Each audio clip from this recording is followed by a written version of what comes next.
idea of India.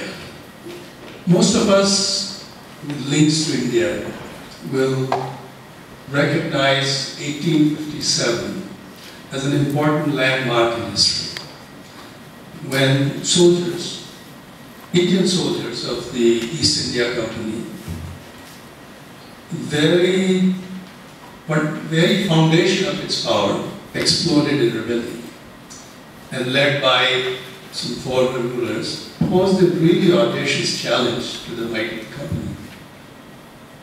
It was a costly affair, and 1,000 people lost their lives. But that's only part of the story. Because the rebellion, or Gadar, or mutiny, depending on this I understand, wasn't just limited to the soldiers.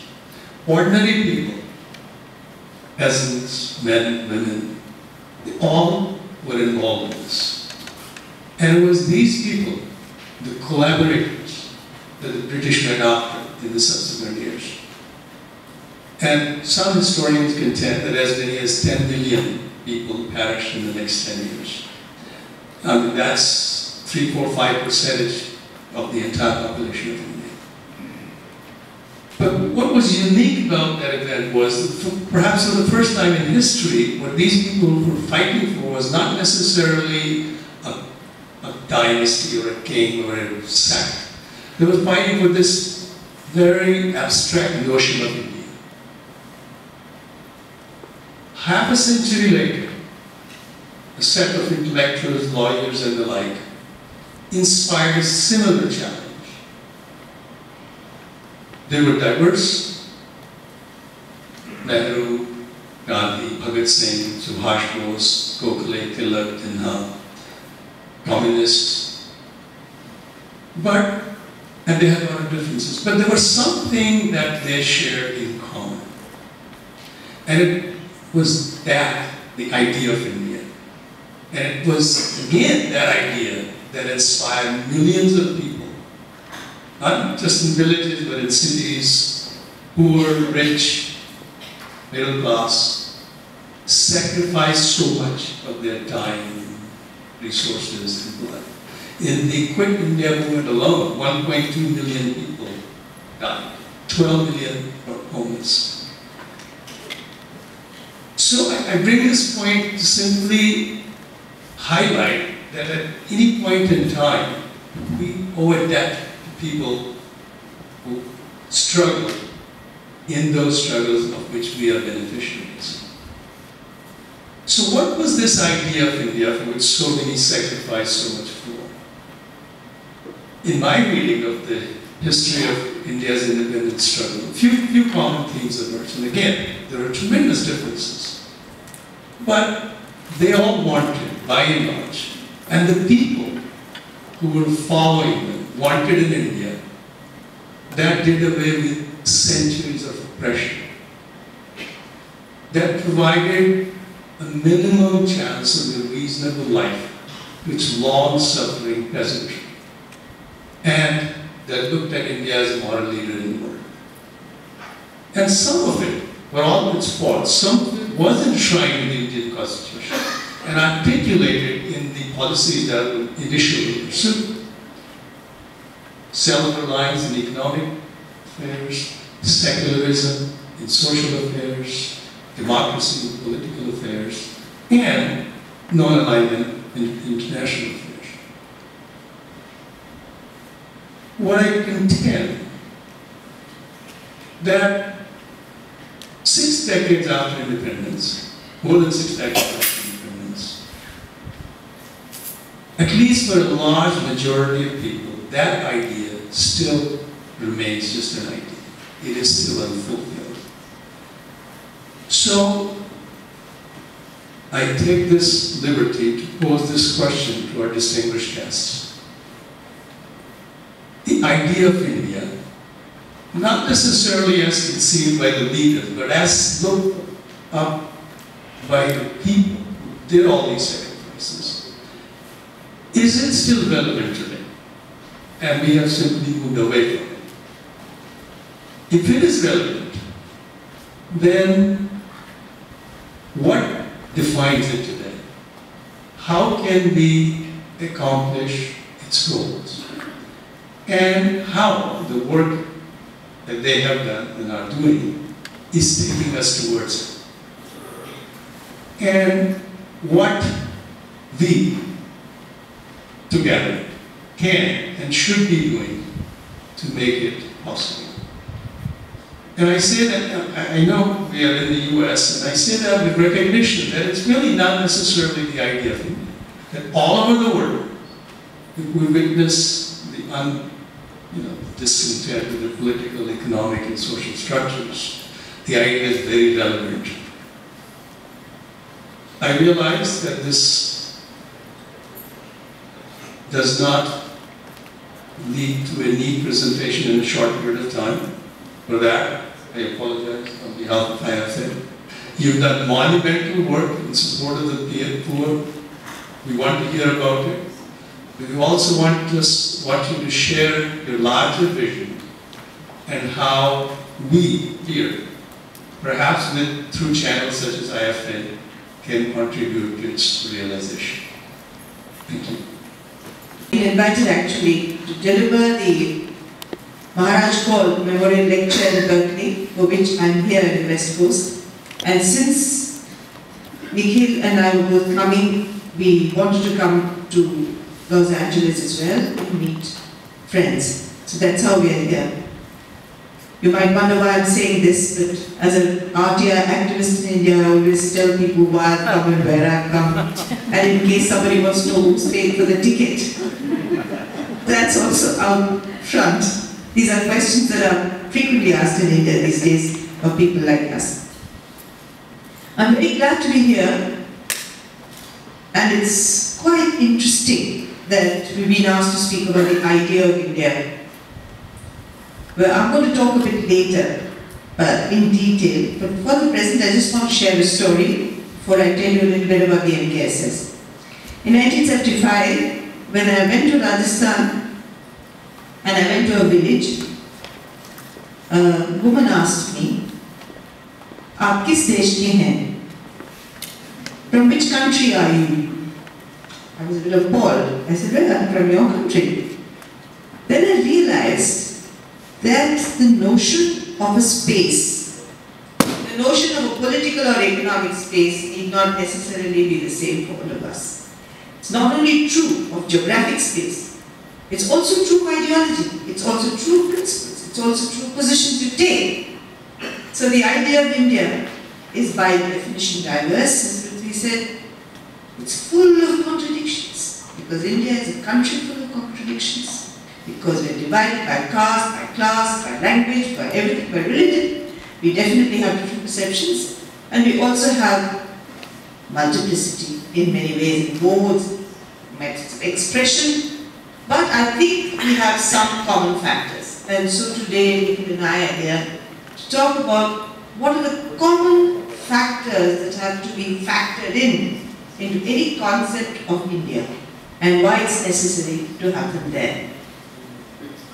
I would like to locate Nikhil and me in this house you see at the back, which is in a village called Dev Dungri, in a district called Rajsamand, in a state called Rajasthan in India. The Mazdoor Kisan Shakti Sangathan, MKSS, is a name which was coined and given by people in that area after 1987, when we had 3 or 4 major struggles there.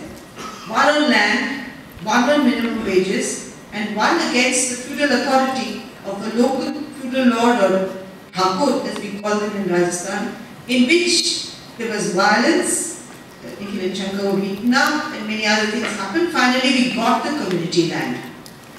At that point, hundreds of people came and said we should form an organization. So, one of the important parts of the MKSS is that it's a participatory organization from its inception, including the name. The name, there were lots of debates as to why we should have the word Shakti, which means strength. And they said, of course you should have Shakti. How can you have an organization which is powerless? So Shakti must be a word. We thought Shakti was too Sanskrit that we didn't want it. But they just voted us out and said Shakti should be in. So we have MKSS is part of a movement that Gandhiji began, in which people did not take office but got involved in political processes and political struggles for equality, for justice, but did not want office. So they did not join political parties, they did not contest elections, but fought for essentially political rights. So when I left Telonia and went and with Nikhil and Shankar and many other friends formed the NKSS, the idea was that for democratic India, you need people to participate, and all the institutions of democracy must deliver, and that's a political process. Because we work with politics, the NKSS does not take foreign funding, institutional foreign funding for our work. We work with a very small budget. We work with 15 full-time volunteers only. Much of our work is with people who come and join our work in all our campaigns and all our protests, but we, the full paid workers, are very few in number.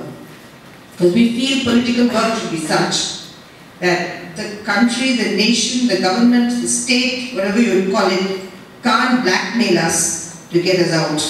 And as you will hear me later today, you will see how in India many of us are now blackmailed to stop protesting.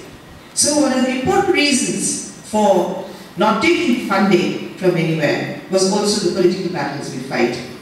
The Mazdoor Kisan Shakti Sangatan's motto is Nyay Samanta Ho Aadhar, Aise Rachenge Hum Sansar. We will fight for a world with equality and justice. And that's been a struggle for the last 23 years. And in that struggle, there was the right to information that was born in this house that you see behind me. Many discussions, debates as to how we can get the government to deliver. After many hunger strikes in which we partially succeeded, but we still felt the mode was wrong, how to get information out into the public. And in the NREGA, which we fought for the right to work for poor people. And we now continue with a major battle for universal pensions for the elderly, who are now completely left out of the net. At 60, you can't lift those heavy implements of hard work, and yet you cannot be dependent on your children. The children don't want to look after you, even in rural India today. So having said that, I'm going to hand over the mic to Nikhil. He's going to speak for a while, then I'll come back to you with the main body of what I want to say. So Nikhil, you'll see a film, short film, so that we take you into the area in which we work, and you'll meet the people, the real people who struggle. Because people like me and Nikhil come to you because we are middle class and we speak English. But I don't think that we are the only two Indian cases. We are not, as people who go there know, that the most important people are those rural people who are intelligent, understanding, shrewd politically, and know exactly the limits of political action and the strength in themselves. So I'll hand over to Nikhil to introduce the film.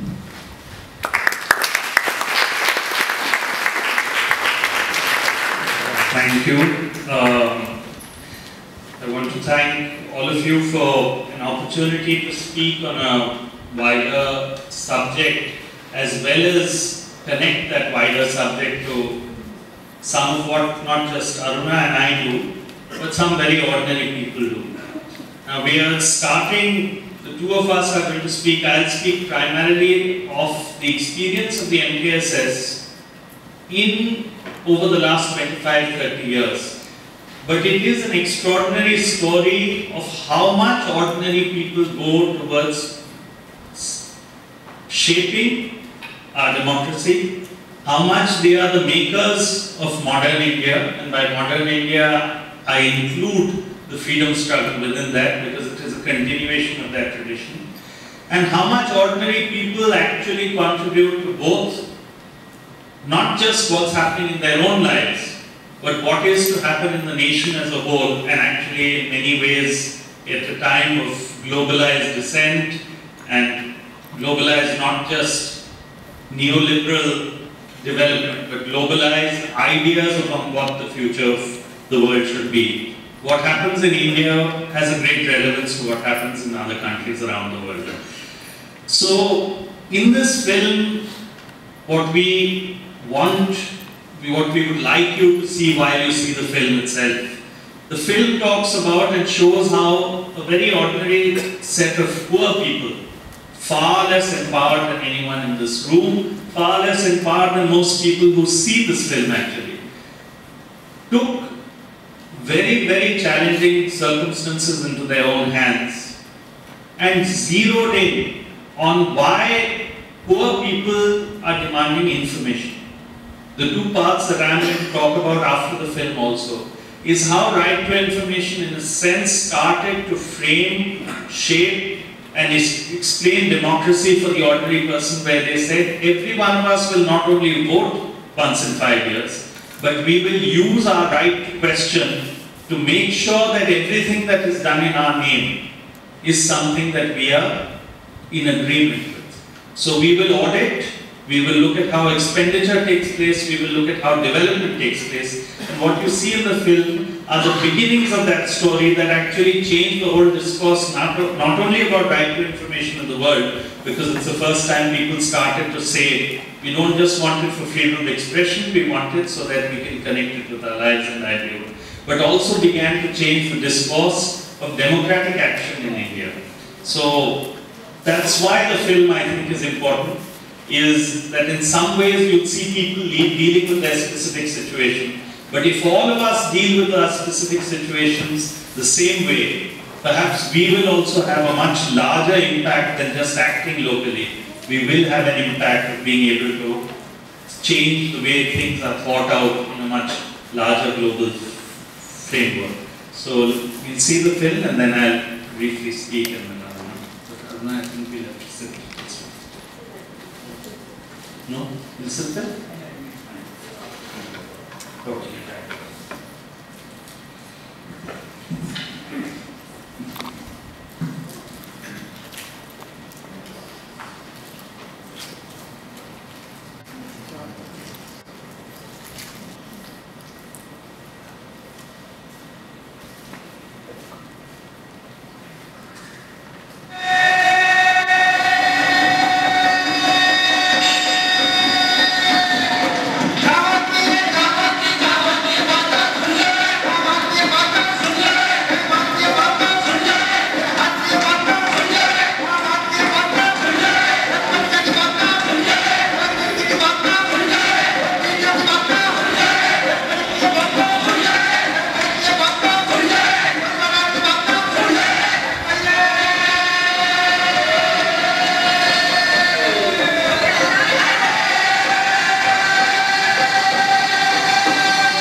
कौन सी building है जहाँ खड़े हैं अभी?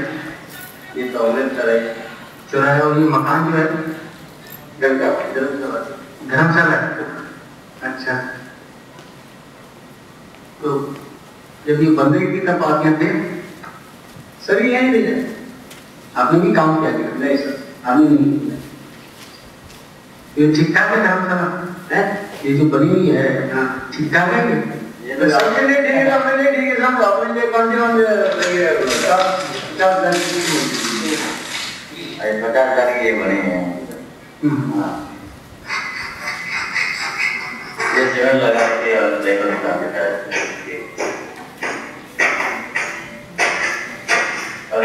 ये चूना है cement cement है। आप नहर का काम चला था उसमें नहर वास्तव में बनी है कि नहीं बनी है यार? और बात है तो कह रहे हैं नहर बनी नहीं तो फिर क्या क्या बताया आपको? नहर बनी नहीं है, आपको मालूम है तो बताओ। तो अपनी पब्लिक कह रही है नहर बनी बनी नहीं बताया क्या? बिमला पूरी बात बता मुझे। मैं 1 महीना और 8 दिन काम किया।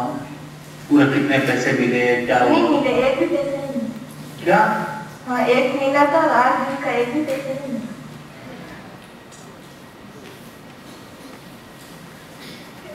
काम है, इसका नाम है लंबानी तालाब पर नहर कार्य। अब लंबानी से खूब सारे महिलाएं और आदमी आए हैं और इस काम में 80,000 रुपए सैंक्शन हुए और पंचायत की तरफ से रिकॉर्ड में दिखाया गया है कि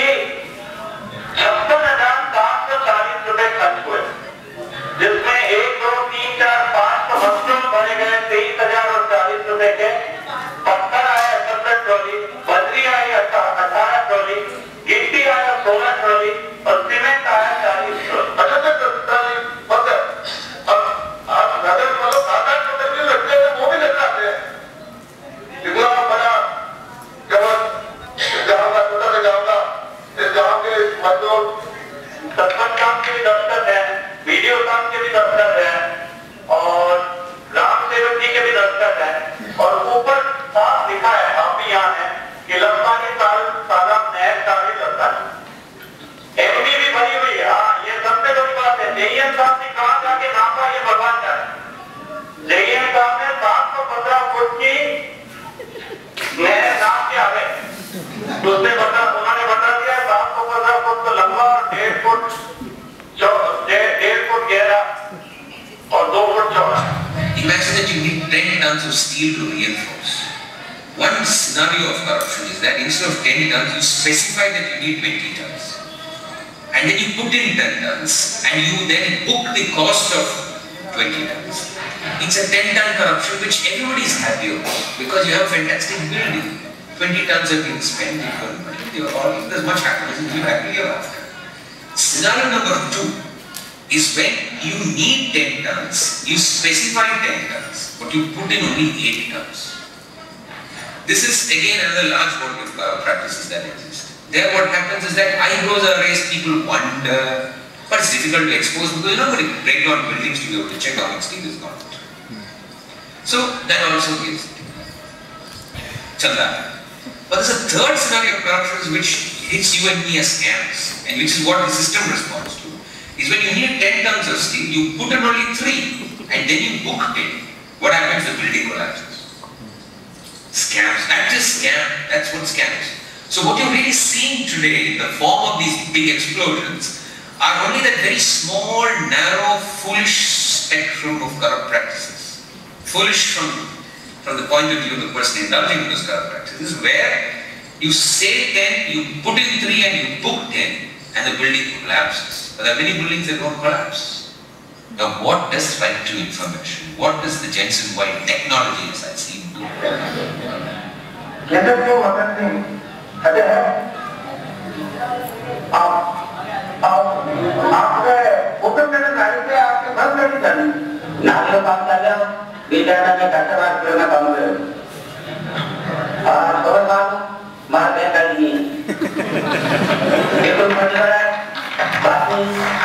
इंटरव्यू के फायदा आए हमारे पास जब पता चला कि भाई तुमने क्या नाली पे काम किया। मैंने कहा भाई पता नहीं मैं नाली पर काम कर रहा था, मैं सही निकाल के करना था। कि बल्कि आपने क्या डाली थी और बैठ गया था। मैंने नहीं जाना। बिल्कुल पहली बात। आपका नाम है सर जो है सरदार का नाम है देवरे थाने लेटिंग पास हुई है परसों मेवा नाम है। हां तो कोई कहता है मैं सीमेंट लियो तो कट्टा लियो तो मैं तो मजदूर हो गया। अब देखो हां ना काई भी कोन के मांग कर रहा है कि लिस्ट आ बताइए जो छोड़ पड़ी है। ये लिस्ट के तरीका ना पता है। हां हां ज्यादा नहीं ना पता ना कि 8 किलो आपने जा। अब मैं बड़े पेज ले वो साबुत ला दी मैं बड़े को 10 का मुंडा ला देगा। देख लीजिए अब 10 का तो करते हैं। बैंक का हम कर देते हैं। आपका दिक्कत आप एग्जाम क्या है मोदी सिंह 12 दिन हाँ ये अंगूठा नहीं है हम साइन करते हैं।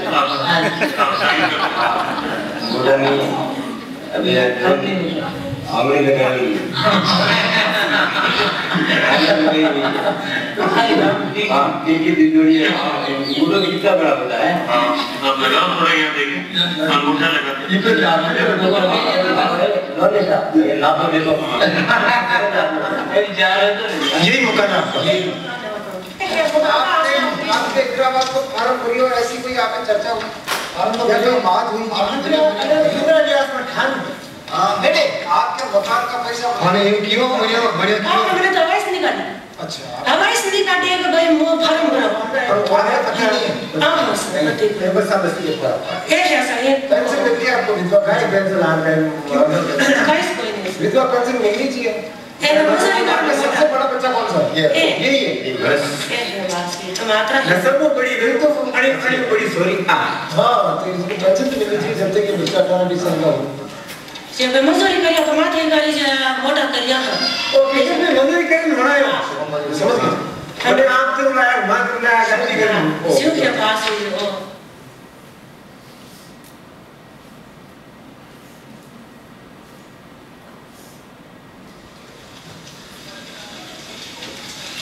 ये आपका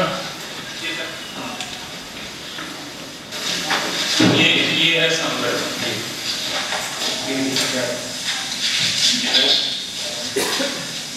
सनातन वाले तो कौन से तो ये सनातन बाथरूम का वाले ये भी इंदिरा गांधी पर है। आपके इंदिरा आवास में मकान मिला, कौन सा बड़ा मकान मिला है? ये ना जमा कराना पड़ा आपके फॉर्म में 1000 रुपये कराना पड़ेगा।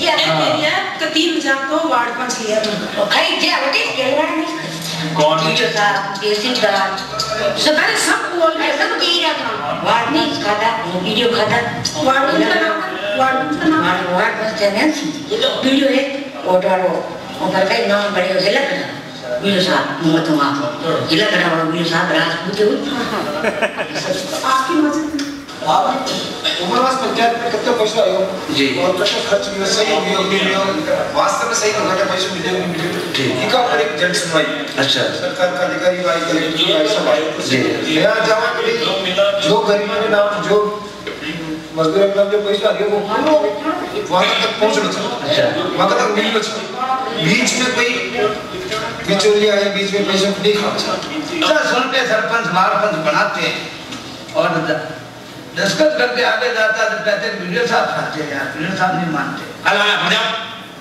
आज नहीं मिलेगा वीडियो साहब को क्या बोले ये रद्द करने का मतलब अब सरपंच को क्या बोले उनसे ज्यादा विरोध करोगा तो 2 गुंडे मिलेंगे रोड पे जूता लेके चले जाएंगे छप्पू मार के कौन है क्या कोई होगा गुंडा हमें क्या हम क्या करेंगे ये बात है साहब थाना को रखते हैं तो केस लिए हुए तो क्या 1000 रुपये लाओ केस दर्ज करता हूँ बाकी 100 का केस दर्ज करेगा साहूकार पे जूता लगेगी बोला तो इसका क्या इलाज क्या है? इसका इलाज यही कि भ्रष्ट साहब मिटना सही है कैसे बचेगा अब हम आपको सोच खोल के बताएं तो ऐसे भ्रष्ट अफसरों को डिसमिस किया जाए बिना पेंशन घर भेजे जाए और उनका जो लोभ लालच है वो सारा नष्ट कर दिया जाए तो भ्रष्टाचार मिट जाएंगे। हाँ तो वो कैसे करें आप वो तो खुद नहीं करेगा वो तो उसमें उनकी शिकायत करेंगे लेकिन अब शिकायत का मतलब ये है कि सरकार का बंदोबस्त उस शिकायत वाले के पे है नहीं ये मजदूर और किसान ये कई चीज मांगो छवर कई नहीं मांगो बाकी कई मनसा है जो ये गीत जो आपको पता लगी तो वो मैं आपने सुना रही हूँ अरे सोना चांदी नहीं मांगा फिर जमाड़िया नहीं मांगा मोटा पकड़ा नहीं मांगा रामे कभी नहीं मांगा तो नहीं मांगा काके पत्तो नहीं मांगा काके संतो नहीं मांगा फोटो पकड़ो नहीं मांगा राम को नहीं मांगा राम को नहीं मांगा राम देवी नहीं मांगा उनकी कभी नहीं मांगा तेरा कान नहीं मांगा वो होता नहीं मांगा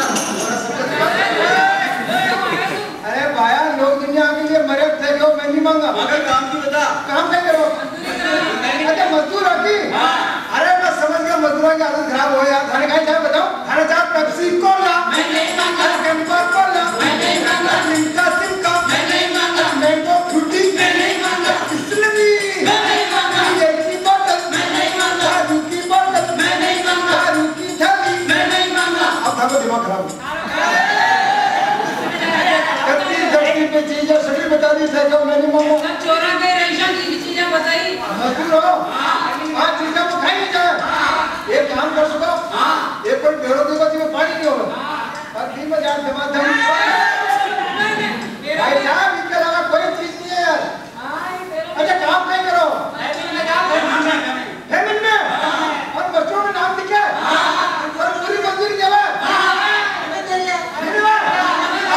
मैं समझ के थाने कहीं जाओ बताओ थाने चाहे मस्चोड़ा की निकला मैं मांगा मस्चोड़ा की निकला मैं मांगा फोटो कॉपी मैं मांगा दिल्ली में उतर मैं मांगा फोटो कॉपी मैं मांगा पंचायत खंडो मैं मांगा और लेकर जाओ मैं मांगा अरे भक्का रुपया मैं मांगा पंचायत का रुपया मैं मांगा विकास का रुपया मैं मांगा देश का रुपया मैं मांगा बच्चा का हिसाब मैं मांगा सूचना का अधिकार मैं मांगा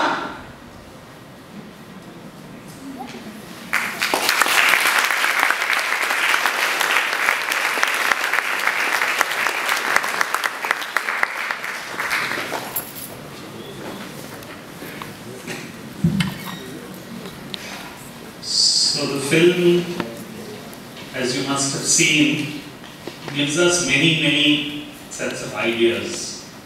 It's not just someone asking for some records. It's not just asking for accounts. It's more than that. It's accountability. And more than accountability also is actually what people said at the end in that song. That it's not that we are asking for all the palaces and all the wealth of the world. We are asking basically for what we need as our basic human needs.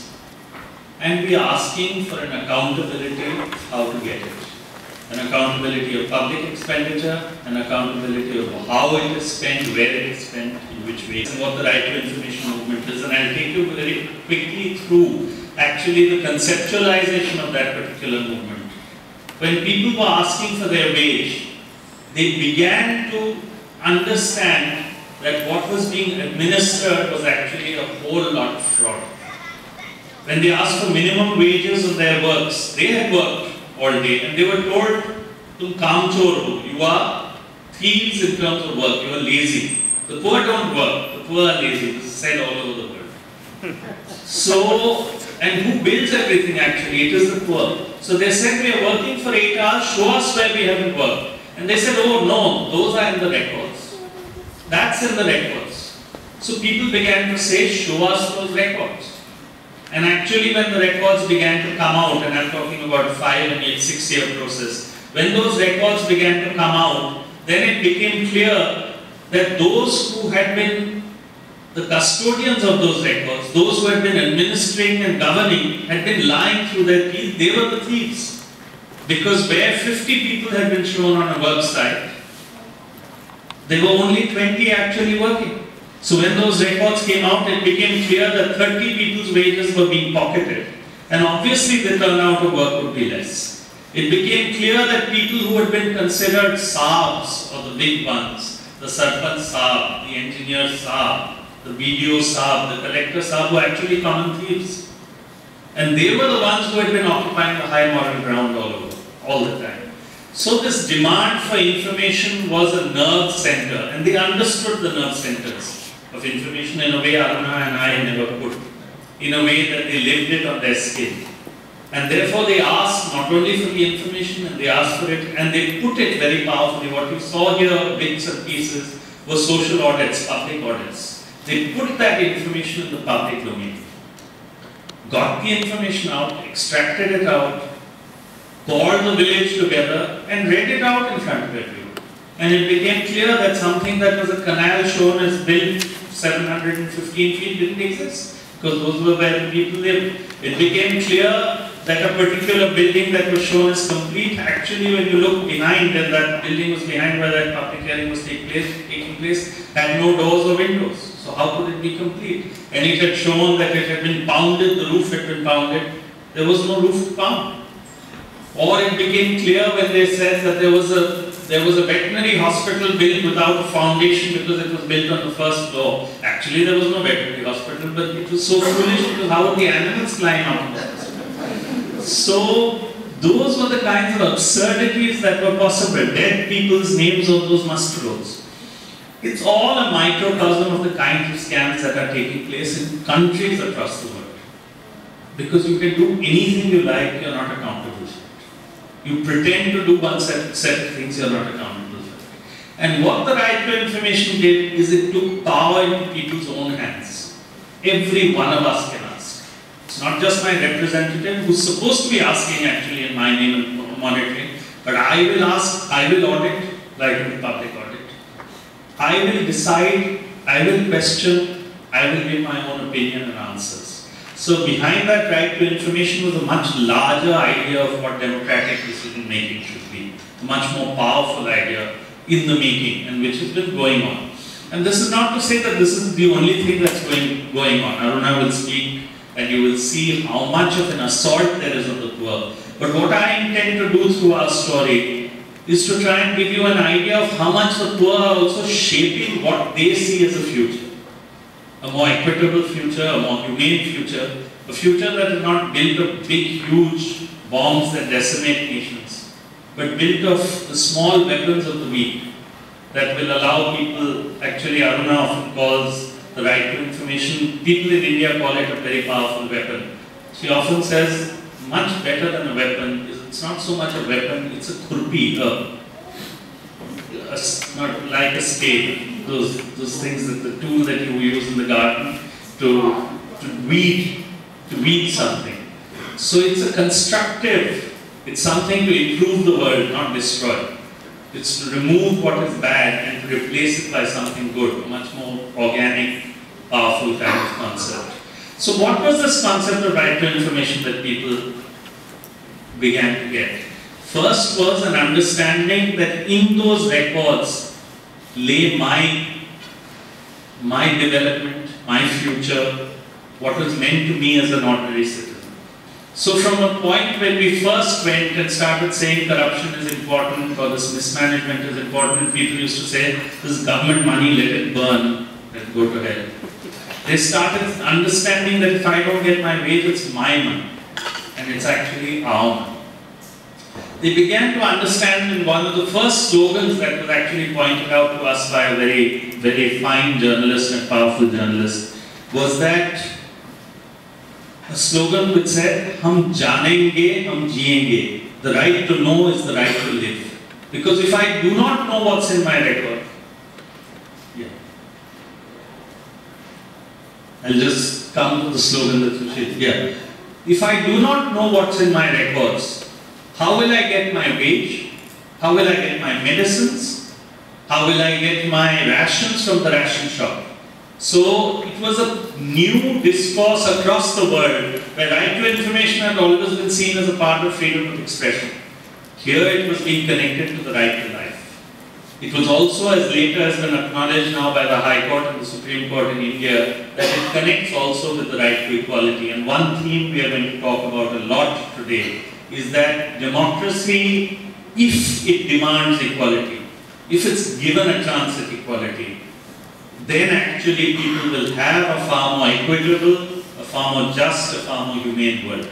So Sushila, who is actually a semi-literate woman, took another slogan, which was a slogan that was being used, and described it in the most powerful way. When she was asked in a big press conference in Delhi where there were all kinds of members of parliament and powerful people there, she was asked, why do you, a woman in Lehenga and Lugdi, a semi-literate woman, what do you have to do with right to information? And she answered, she said that when I send my child to the market with 10 rupees and that child comes back after buying salt or whatever provisions, I take accounts and see what is left over.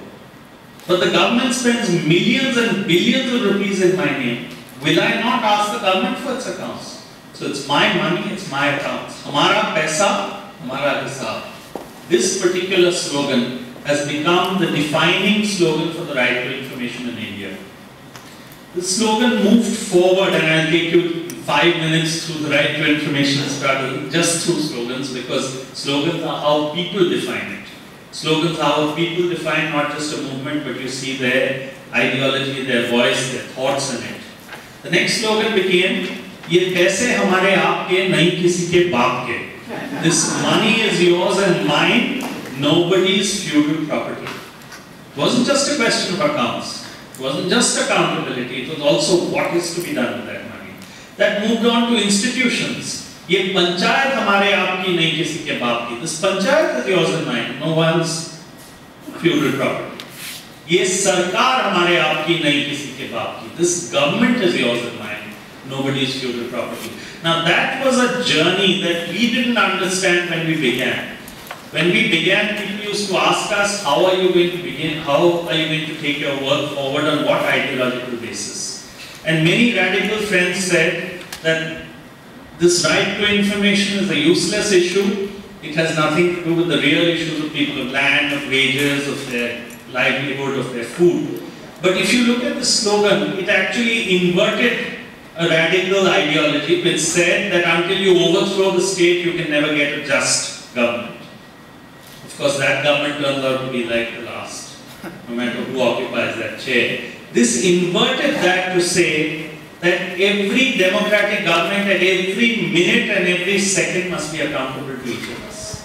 ये सरकार हमारे आपकी नहीं किसी के बाप की meant that this government is yours and mine, nobody else's feudal property to decide.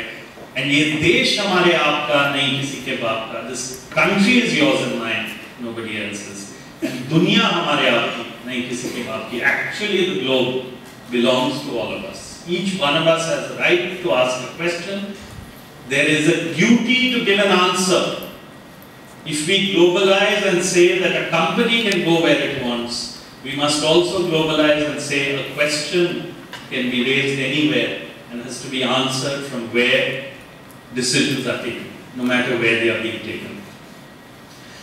So it is not just in this conception that the poor are reacting, the poor are acting, the poor are conceiving, the poor are shaping, the poor are actually giving us an idea of how democracy must be, how development must be. And in the story of the conception of the RTI, from a very small local struggle grew a large national campaign. From a large national campaign grew a law, and often in India we think that we pass 1 million laws and it doesn't really do something very much. But the RTI law has done amazing things. People in Maharashtra till last year, just one state, 25 lakh people, how much is that in millions? 2.5 million people. 2.5 million people in one state alone had put in right to information applications. It's an amazing number of questions because actually behind each question is a mutiny. Behind each question is in one sense a churning. If you pursue, and if any of you were to pursue one of those right to information applications, you would understand how much it completely shakes up everything that goes on. And there are whole bunches of people asking those sets of questions. And today the right to information is as close as one can come to what we would see as a people's movement. We often ask, what is that? Because it's owned by everyone. It's owned tomorrow. If Aruna and I and the MKSS and the National Campaign for People's Right to Information were to fold up and go to sleep, RTI would not. The right to information would not, because so many people own it and so many people are using it in such powerful ways. And it is being invented and reinvented and empowered and re-empowered every day. I'll move now very quickly to show that, and the RTI has taken it much further in democracy and democratic terms, in terms that Aruna will talk about, in some of the issues where people are being assaulted. But I'll go very briefly to another law that we've had to do with, and again through slogans, the National Rural Employment Guarantee Act.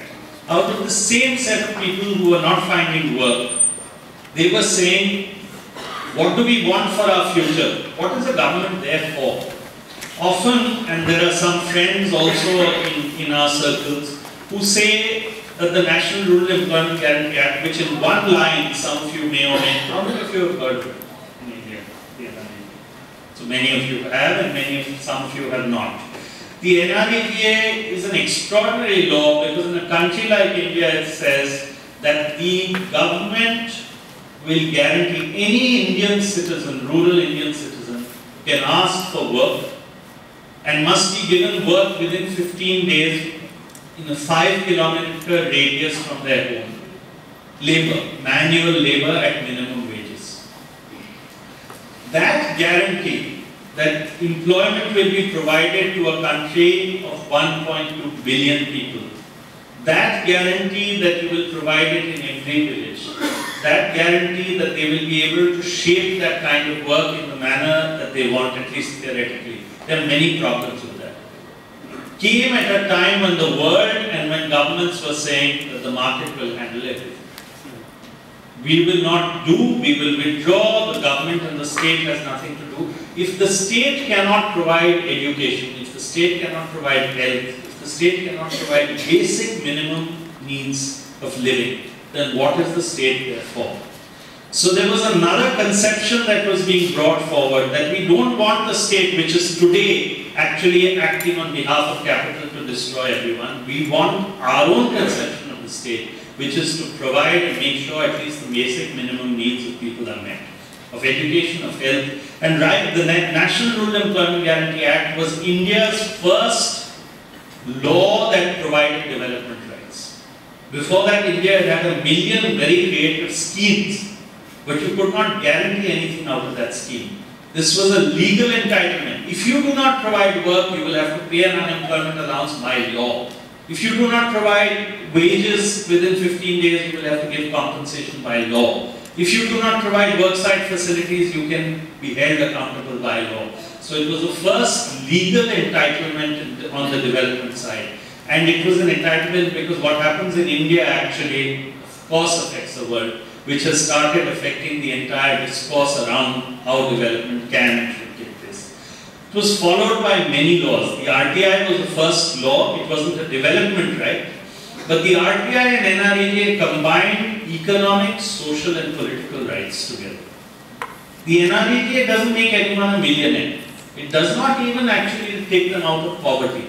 It certainly does prevent them from starving, because those 100 days of work provides that minimum level of guarantee beyond starvation. But more than that, it empowers them. It gives them rights. It gives them a discourse of rights of development, of that it is my right, which has come now, the Right to Education Act, the right to a minimum level of education. It is my right to a minimum level of health. It is my right to a minimum level of employment. The two slogans, and I'll end here, that defined the NREGA. The first slogan was, "Har haath ko kaam mile, kaam ka pura daam." Every hand wants work.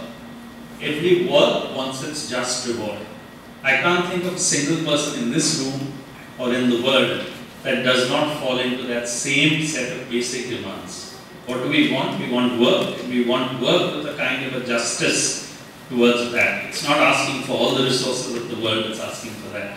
And as this campaign built, it was passed in the middle of when there was a big Hindutva movement in India post-Gujarat. So there was a very big, very powerful juxtaposition in one of the slogans, which I think it's important to place before you, which said, what is it that we want? There was at that time distribution of these trishuls, which are, I don't know what they are called in English, but they are kind of a weapon, trident, the trident.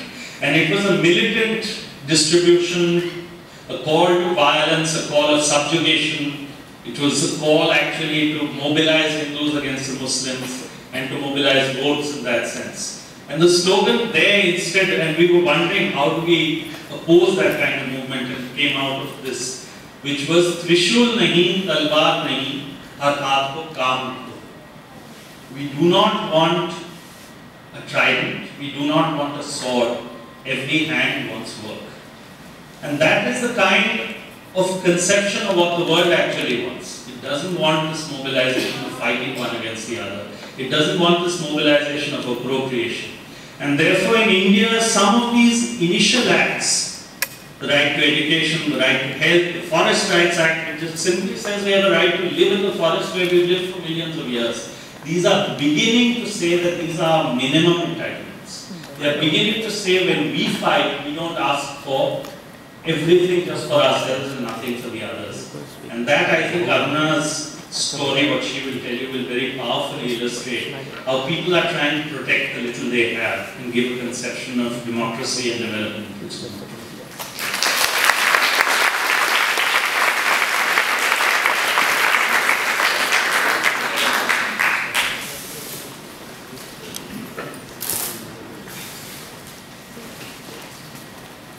Well, the right to information and the right to employment guarantee, but the conception of an India which will work for the poor. Time and again, even political leaders in Rajasthan, even people who own shops, in petty shops in the small towns in Rajasthan, who don't agree with us politically, who do not think sometimes that we are doing the right thing, because we sit on two sides of an ideological debate, will concede that the right to information has given every Indian a tool to fight corruption. They will agree that the employment guarantee has given every poor Indian an opportunity in the rural areas to at least get that 100 days employment, so that they are saved from dying of starvation, dying of hunger. Now for a concept of India from the bottom, it looks like that. They don't talk in theory. They talk with wisdom. And I hope I'm making myself clear. Theories may be very wise, but the words of wisdom, which may not really be housed in paradigms of theory, but which really say the most important things. And that's what fables are made of. That's why we read the fables, we read aphorisms, we read all that, because they are based on principles.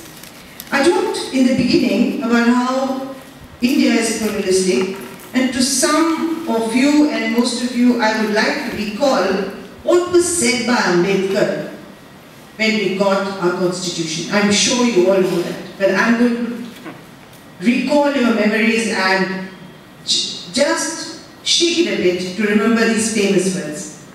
He said, B.R. Ambedkar was the chair of the Constituent Assembly which created our constitution. For young people here who may not be aware of it, or maybe from other countries, so I just wanted to mention that. On the 26th of January, says Ambedkar, on the 26th of January 1950, we are going to enter into a life of contradictions. In politics we'll have equality, and in social and economic life we'll have inequality. In politics, we'll be recognizing the principle of one man, one vote, and one vote, one value. In our social and economic life, we shall, by reason of our social and economic structure, continue to deny the principle of one man, one value. How long shall we continue to live this life of contradictions? How long shall we continue to deny equality in our social and economic life? If we continue to deny it for long, we will do so only by putting our political democracy in peril.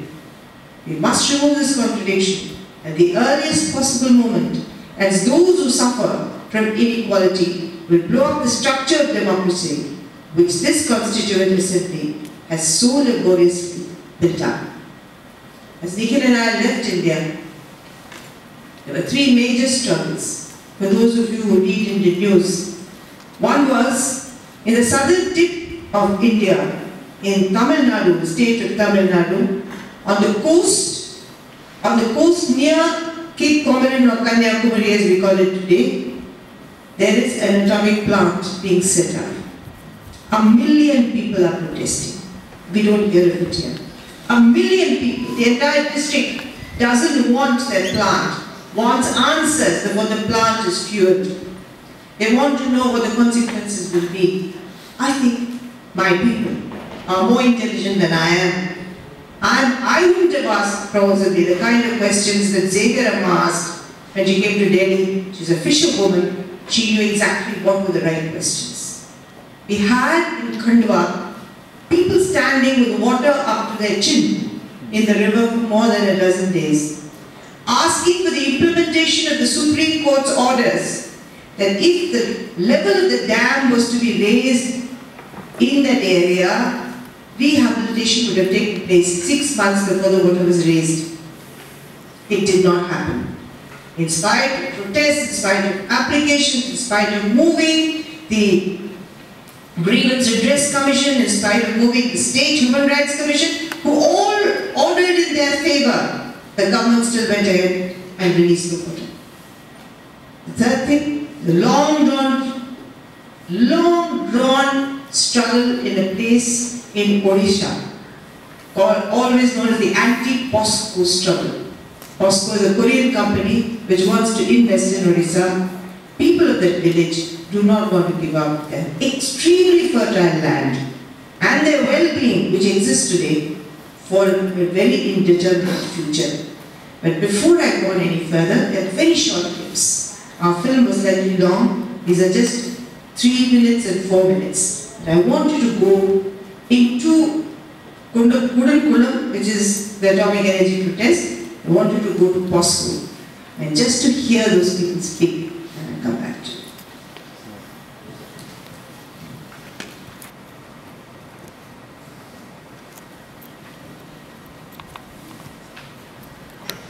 நாங்க கேட்கறது என்னன்னா, அந்த எங்களுக்கு இந்த அணுலையை இயக்கும் போது ஒரு அழிவுதான் அதுல இருந்து ஒரு இது வெடிப்போ ஒரு அழிவோ வந்துச்சுன்னா அதுல இருந்து எங்க உயிரை நாங்க எப்படி தற்காத்து கொள்ளணுங்கிற ஒரு பேரிடர் பயிற்சியை கொடுங்கன்னு கேட்கிறோம். இந்த அணு உலையில இருந்து ஒரு ஆபத்து ஏற்பட்டா இன்னைக்கு புகுசிமா வெடிச்ச மாதிரி அப்படி ஒரு நிலைமை ஏற்பட்டா இன்றைய மக்களுக்கு யார் இழப்பீடு கொடுப்பா?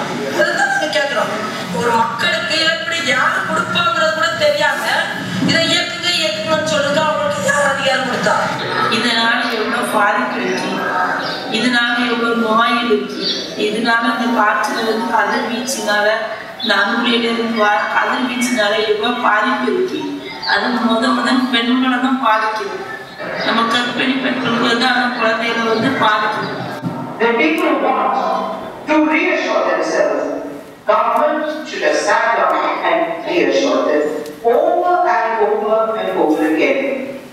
You take a vote just to gain that privilege to rule us, but that vote also obliges you to come and tell us hundreds of times that we don't understand why you think it is safe and why you don't think it is safe. Who decides in a democracy as to what we want or don't want? Have we explored, for instance, non-conventional energy, how much it will cost? Have we explored all that? When we ask this question, why can't people dissent? Why can't people say they want to leave? Should they naturally and automatically agree with every policies of the government?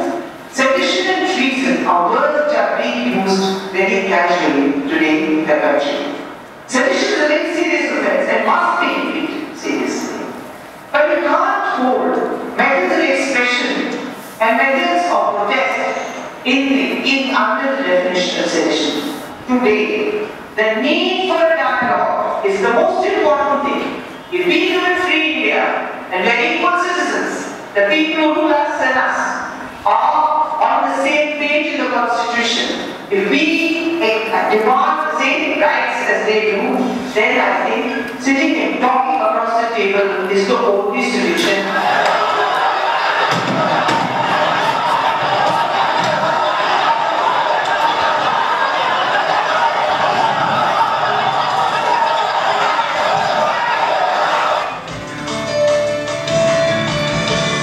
Breaking news coming in. Crackdown on the anti-nuclear protesters at Kudankulam in Tamil Nadu. Police have moved in to remove the protesters at Kudankulam. Tear gas shells have been used. 200 anti-nuclear activists have been detained in Tuticorin who were heading to join protesting villagers in Irinithukarai. An early morning clampdown on the media. Journalists and their OB vans restricted from entering the ground zero of the anti-nuclear protests at Irinithukarai.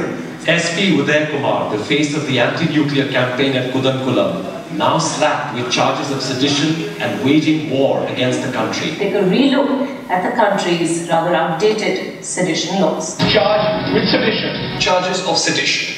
In the case of sedition. Sedition. Sedition. Sedition. Sedition.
Company बनाने के लिए सरकार सब कुछ कर रही है, कोई भी आइन कानून नहीं मान रहा है, फॉरेस्ट एक्ट नहीं मान रहा है, एनवायरमेंट लॉ नहीं मान रहा है, CRZ लॉ नहीं मान रहा है, सब कुछ ये गैर कानूनी करके ये सब कर रहा है। सरकार ऐसा किया कि डायरेक्ट आया पुलिस के हमारा लोगों के ऊपर फायर किया, लाठीचार्ज किया, फिर भी लोग को कुछ नहीं बिगाड़ पाया, जमीन भी नहीं ले पाया। बाहर को मोर जो काम सब पड़े बाहर को मेकानिक काम से भी जाई पारनी, बहुत असुविधा होची, रोजगार पत्र बहुत कमी जाई। जदि गणतंत्र प्रकृत गणतंत्र हिसाब करा जाए ताले गोटे घर मुरब्बी जति चोरी कला तमन से घर देव रहियो। While the farmers' refusal to give up their land to POSCO speaks to their deep connection to the land, the refusal is also a result of the paltry compensation offered by POSCO. The average annual income of a beetle vine farmer is about Rs 40,000 per decimal of land, which means that over the projected 30-year lifespan of the POSCO steel plant, an average farmer stands to lose an income of about 1.2 million rupees. In comparison, POSCO has offered a one-time compensation of Rs 11,500. In other words, POSCO has offered less than 1% of a farmer's cumulative earning potential in return for giving up his land, his home, and his livelihood. माने कि 7 वर्ष साला मरले पुरुष माने गणतंत्र बेटी हमें जानतो नाही पण गणतंत्र ପାଇଁ ଲଢେଇ ଚାଲିଛି ଆଉ ଭିଟା ମାଟି ବି ଆମେ ଛାଡ଼ି ଗଣତନ୍ତ୍ର ପାଇଁ ସଂଗ୍ରାମ କରୁ। ତେଣୁ ଯଦି ବିଚାର କରାଯାଏ कलेक्टर को प्रथम कलेक्टर फाँसीवा कथा, नवीन पट्टनायक मुख्यमंत्री दी थर फाँसी कथा, कारण सब तारी जवाबदारी सब गोटे लोक को थे फाँसी जाए किंतु जी अन्याय से दी थर फाँसी देले आम लोक शांति हुए। राजनीति कथा मुझे कह जान आम धर्म पालन चलो सी चला चली आम बर्त चलीगले बिलबाड़ी चलीगले आम अचल हो दांड बेकार हो।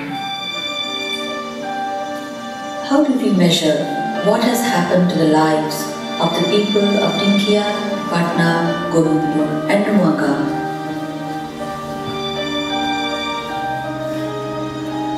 Does not being able to move freely or to work not constitute violence?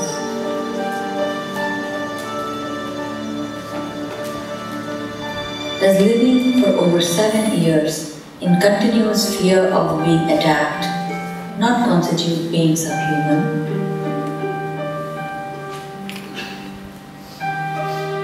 Does not being able to sell what you produce through back-breaking labor not mean a denial of livelihood? Does telling your child that she cannot go to school anymore not a loss of dignity?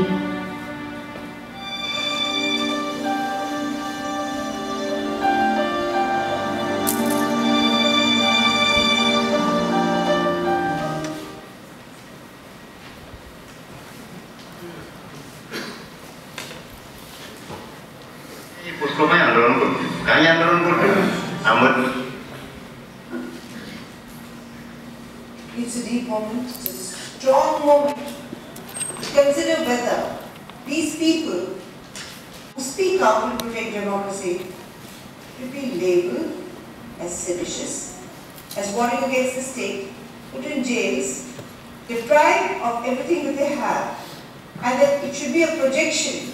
And we all normally accept that these are, what do we call? They're called professional protesters, they're called troublemakers, they're called people who stop development, who are anti-development, anti-progress. But I leave it to you to see whether this is anti-progress. There's a very rich rice growing area, very fertile in beetle.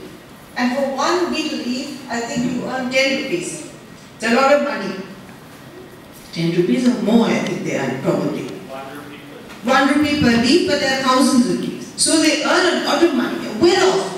They're not below the poverty line. They're self-reliant. They're not depending on government. They're not depending on multinational corporations. They are making their lives. You're uprooting them. In Kudankulam, having been hit by tsunami, those fisher folk rebuilt their homes. They are well off. I went to Kudankulam. When I went to Kudankulam, and despite the struggle that was going on, what I saw really made me feel happy. Because people had decent homes, the fisher folk, children were going to school, some of them were going abroad to work, their passports had been impounded, the children were not allowed to go, leave this area, there were cases against them, and here we are, we were struggling against going above the BPL, or below poverty line. Here's a community that has gone above the below poverty line, is earning. The entire campaign was supporting itself. Fisher folk were giving 1 day's wages. The BD workers were giving 10% of their income to support. And what does Government of India do? Government of India says, scrap all these projects. So they cancel all the registrations of all the voluntary organizations, the NGOs in the area. They declare them seditious, anti-state. They impound all their material. And what are they? One leprosy home, one school. They extradite a German pastor who was teaching or helping with the lepers in that area. And this man, Uday Kumar, was working in the US. He left the US to go back to India to work amongst the people.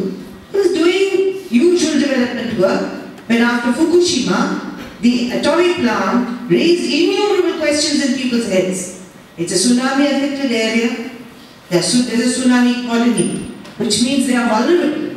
They say, geologists, friends and specialists have said that it is in a very, very sensitive area for earthquakes, and they are underground earthquakes. What does it mean in terms of having a nuclear plant there? Trivandrum is 2 hours away from this atomic plant. The radiation, the water that is used to cleanse this radiation plant, if it goes into the sea, contaminates the fish. There are many questions, and they are asking these questions. They say, before you fuel the plant, answer these questions. Is there anything illogical about it? Is there anything undemocratic about it? And as a state government, as a national government, how can these people just bring in Abdul Kalam for a visit and he makes a press statement? He doesn't even meet the people. He makes a press statement saying it's safe.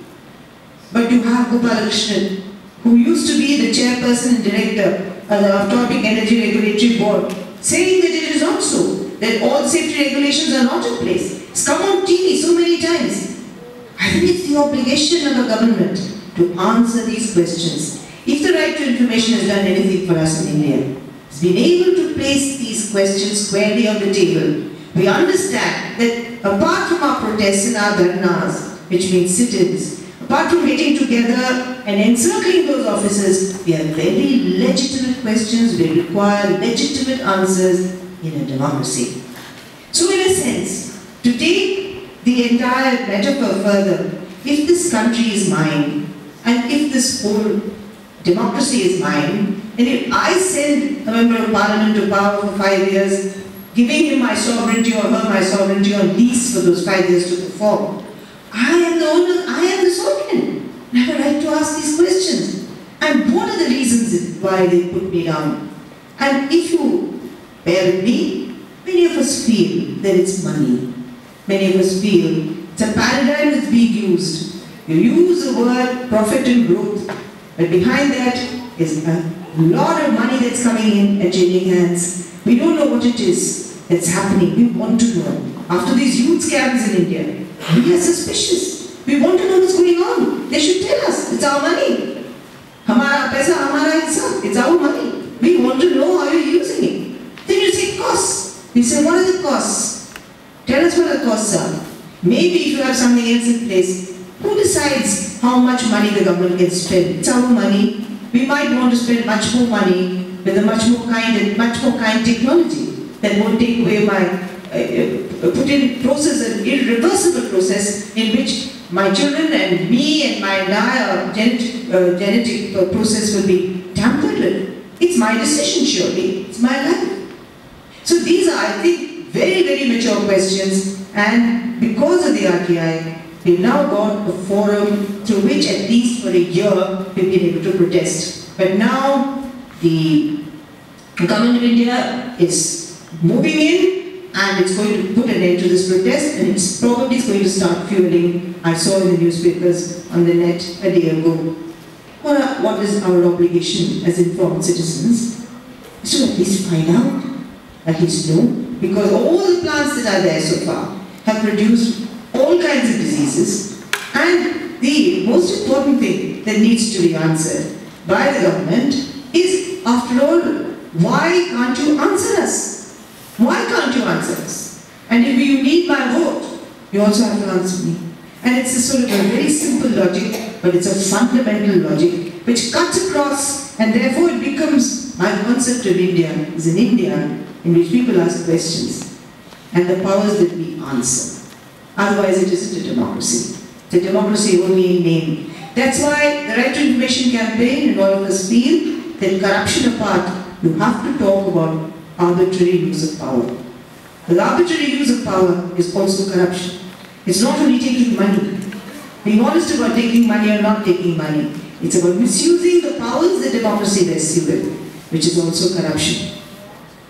In fact, I won't go into what this Constitution says. If you look at the Directive Principles of State Policy, it supports me in every way. It tells me that whatever I'm doing is right. It's all within the constitutional framework. Asking for equality, social equality, economic equality, democratic equality. It's enshrined within the Constitution. And if I ask for it to be practically played out in front of me, why am I seditious? And just as that woman said at the end of the TV program, we need to have a relook at the sedition law. You're making a mockery of the issue of sedition by saying that all protesters are going to be slammed with sedition. The problem is that today, the contradictions that Ambedkar talked about are most apparent in the economic paradigm that's come to us. But it's also true that in India, you still have democratic spaces. Kudankulam fought for 1 year.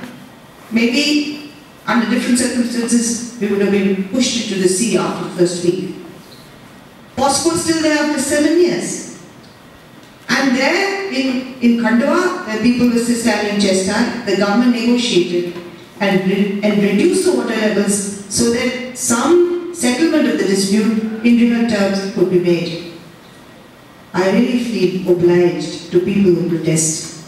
I feel obliged to the numbers of people who give up days of comfort, stand there and struggle so that I can speak to you today and claim a bit of that space and that democracy.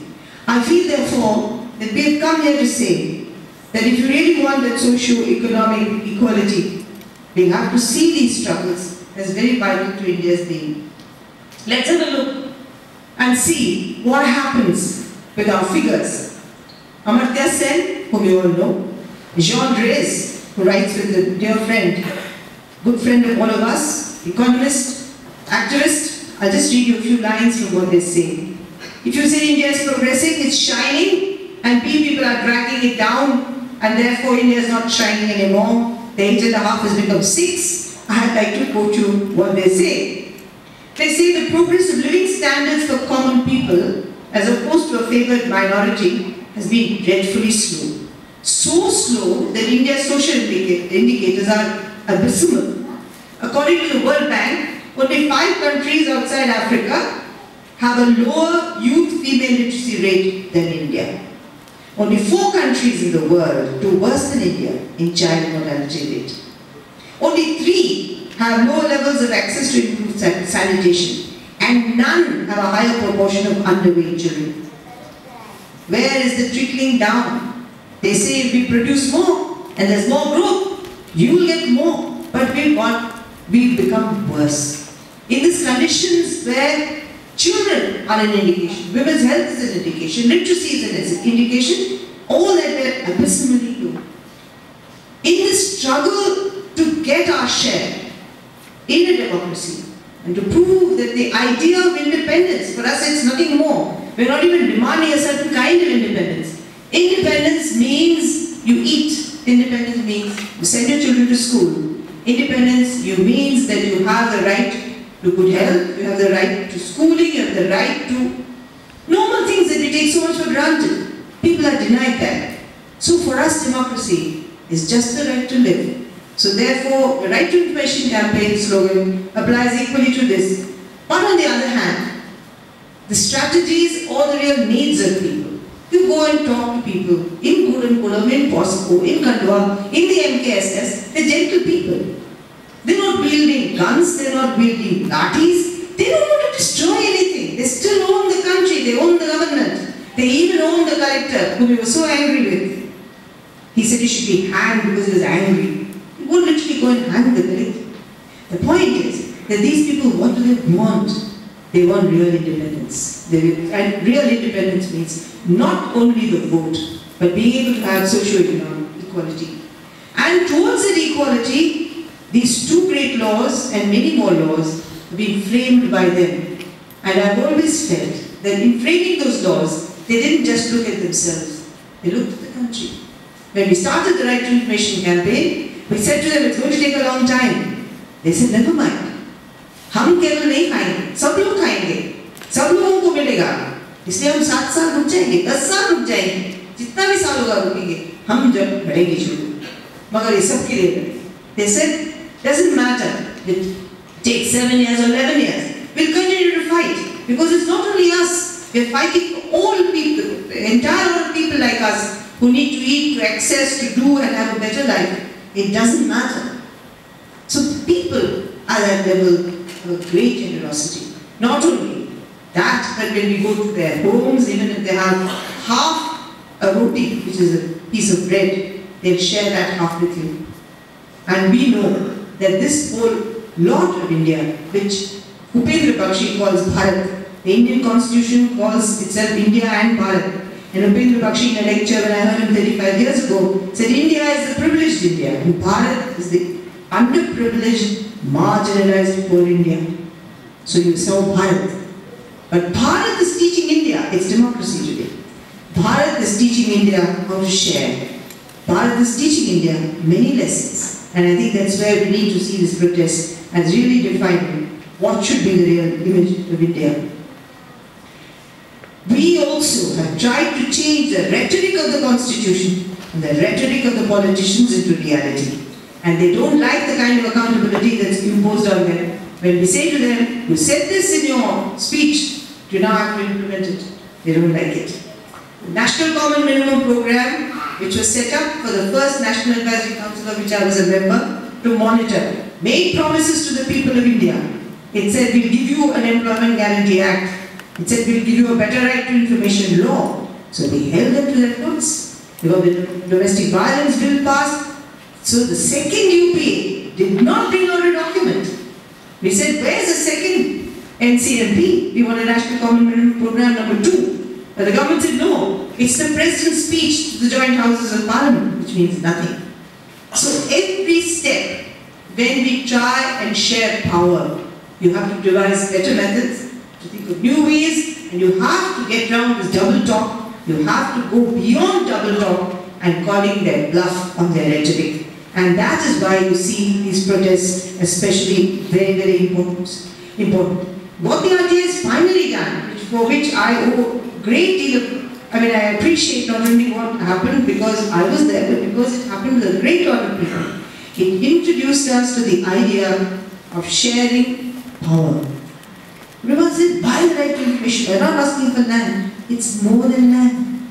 Because right to information is asking for a share of decision making and power. And therefore, in all these issues, you're saying who decides? Who takes the decision? And government and the powers that are there today just cannot take it. Anyway, I'm going to finish quickly. I'm also going to say one argument that's used consistently against us is that there's no money. There's no budget. It doesn't fit in with us. Unless we get that 8.5% growth, we can't give you this. And we had a meeting because now we are fighting for universalization of pension for the elderly. And in that, Prabhat Patnaik, the very well-known economist in India and the world, he said there's something wrong with the social arrangement. People are not born to be poor. People don't want to stay in poverty. People don't want to stay illiterate. People don't want to stay unhealthy. But you have to change that social arrangement. And all these are demands that the social arrangement be changed. And I feel very tempted to quote Eduardo Galeano because I am in North America. It's a great South American thinker from Uruguay. I heard him first when I went for a democracy dialogue debate to Barcelona, and I didn't know who he was, but I'm a great admirer of his fine intellect and his wonderful reasoning. We have these debates now. Are you a communist? Are you a socialist? Are you a this or a that? The point is, when you sit with people, they are people who don't look at isms. They want, they are natural Marxists in a sense. They are natural Gandhians in another sense. They are natural because they don't think of theories. They feel that it's right that there should be equality. They feel it's right that there should be access. With Gandhi, they agree that there should be, it is right that all religions should be the same. They agree with Ambedkar that the Dalits should have equal rights. They are not Ambedkarites, they are not Gandhians, they are not Marxists. So, Guyana was asked about what's happening today in the world politically. And I'll quote from him. He said, this dividing the world into the capitalist and socialist, and he answers that. He says, it's another divorce. Like divorcing the soul from the body, the past from the present, emotion from reason, the capitalist system, the so-called market economy, has sacrificed justice in the name of freedom. And the so-called real socialism has sacrificed freedom, and I would say justice too, in the name of justice, because I think it says it's going to give us justice, gives us injustice in India. Beginning this new millennium, this is the challenge. We want justice and freedom. Siamese twins, living and working together. It's high time that we questioned all paradigms. We questioned the socialist paradigm, we also need to question the capitalist paradigm. And in many cases, a falling dream, a mistaken technology, and a non-working system is being said to us. And we have a lot of questions to ask, especially since the FDI is now a huge roaring issue in India. And when I go back, it will hit me in the face. There are questions that we need to ask, and we also need to ask questions, however we do so. But I'll end by quoting Jeremy Cronin from South Africa, great poet, leader of the Communist Party of South Africa, writer, political thinker. And this is it. He says, what is democracy? He says, democracy is speaking truth to power. Speaking truth to power, making truth powerful and power truthful. And in all these terms, you see these people speaking truth to power, trying to make truth powerful and power truthful. And if this is not real democracy, I'd like to know what is.